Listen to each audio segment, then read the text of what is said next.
È tornata a Spello la psicologa americana, oggi anche scrittrice Michelle Damiani, per presentare la sua opera prima, il Bel Centro, un libro-cronaca in cui l'autrice racconta, in forma di diario, il suo anno di vita, in compagnia del marito Keith e dei figli Nicolas, Siena e Gabriel, trascorso proprio nella città di Spello. Il libro è uno spaccato delizioso di vita popolare spellana, descritto a tinte vivaci dalla penna attenta, ironica ed elegante dell'autrice. Un percorso di poesia della vita quotidiana, scandito dal piacere per l'enogastronomia locale, con ricette e tipicità del luogo che Michelle non ha mancato di raccogliere e riportare fedelmente nelle pagine del suo libro. Nel corso del breve soggiorno a Spello di Michelle Damiani, Umbria Center ha potuto incontrarla e l'autrice ha cortesemente concesso un'intervista in esclusiva alla web TV del portale.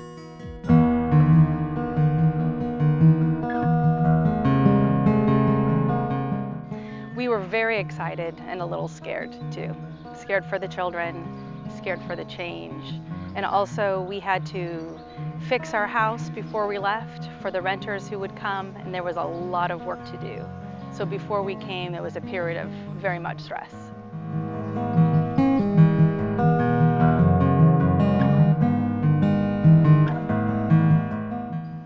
It was both my husband and my dream to move away from the US. We didn't know where, we just knew we wanted to try something different.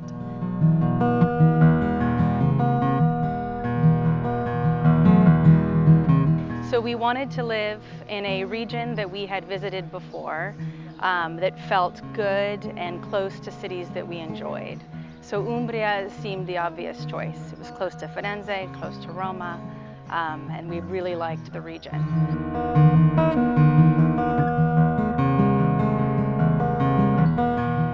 We decided to come and visit different small towns to see which one felt the most like us.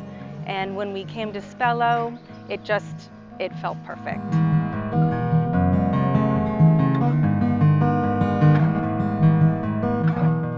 Right, I feel very lucky because my job was really about cooking and just getting interested in the town, and my husband was very interested in the bureaucracy. He liked the challenge of it.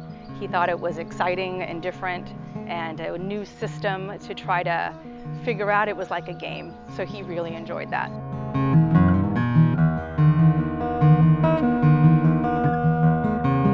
People were very friendly and kind and willing to listen. The language issues were really more about the fact that I was insecure and scared to say things wrong.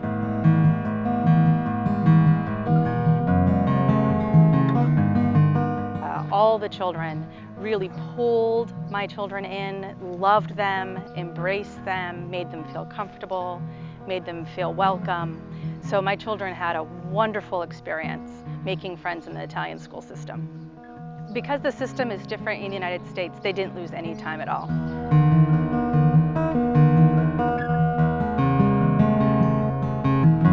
My favorite books are always the books about people who change something over a course of time. Books where people change their lives, usually over the course of a year. They only live on $30 a day, or they only eat food from a 100-mile radius around them. I love books that talk about that chronicle the experiences people have when they challenge themselves in that way. When we came, I started my blog, Il Bel Centro, and that's where this began. I always wanted to turn the blog into a book. That was always my dream.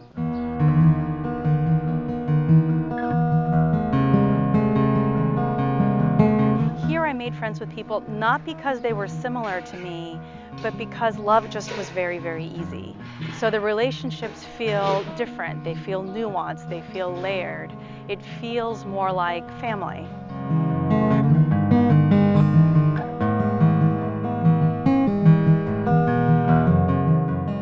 Food is very important to me. Cooking is very important to me. I feel it connects me to place. It connects me to the moment. Here I learned to cook without a recipe. I learned to cook by feel. And I wanted to put that in the book because I feel like The change in my cooking, the change in my language has a lot to do with the change in me that happened from living here in Spello for a year.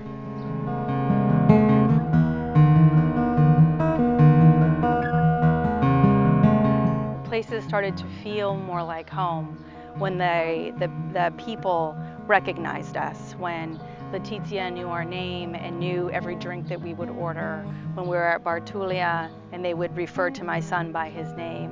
It started to feel more like part of our house. Our house here is much smaller than our house in the United States, and yet we have this garden that we can sit in and have coffee. We have a patio that we can have an Aperol Spritz in the afternoon. And it also feels a little bit like home. The places became important to us because of the people.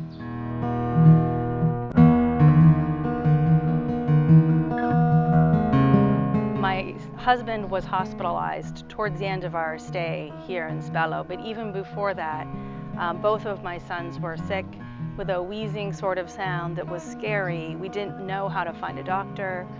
We didn't know exactly how the hospital worked. People were very kind and helpful, but that was a scary part, and that's the hardest part to look back on, is the fear around our health and what we would do if somebody got sick, or in fact, when one of us did, how we managed that.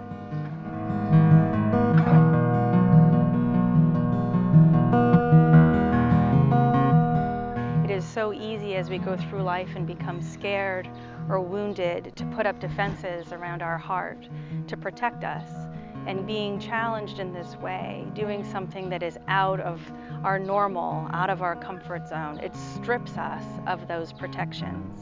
And when we do that, I think we brush against the divine. We feel our real closeness to the people and the place and the lives that we are creating.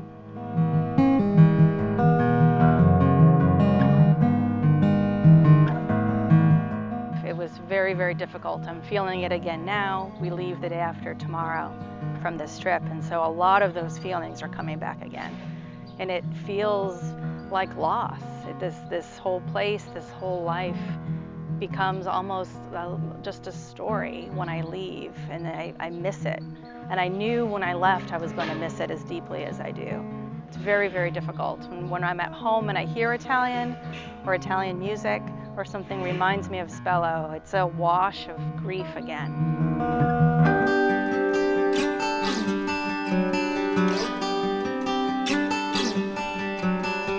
A 2 anni esatti di distanza dalla conclusione del suo esperimento sociale, l'autrice ha presentato ufficialmente la prima edizione del suo libro in lingua inglese, è in programma anche la versione italiana, durante un incontro pubblico tenutosi a Spello, di fronte a cittadini e vecchi amici che Michelle ha potuto rincontrare e riabbracciare, e alla presenza di importanti figure istituzionali, fra cui il Coordinatore Regionale per l'Umbria dei I Borghi più belli d'Italia, Antonio Luna, e l'assessora alla cultura del comune di Spello, Irene Falcinelli, che ha organizzato l'incontro. La caratteristica di Spello è questa, appunto, quella di essere autentica. È una grande opportunità e anche una grande dichiarazione d'amore, diciamo, e di affetto da parte di una cittadina statunitense che sceglie di vivere per un anno a Spello interamente, portando i suoi figli a scuola, vivendo la città, i suoi pro e i suoi contro, e ci descrive nel blog e poi ora in questo favoloso libro con gli occhi magici di chi vede le cose belle.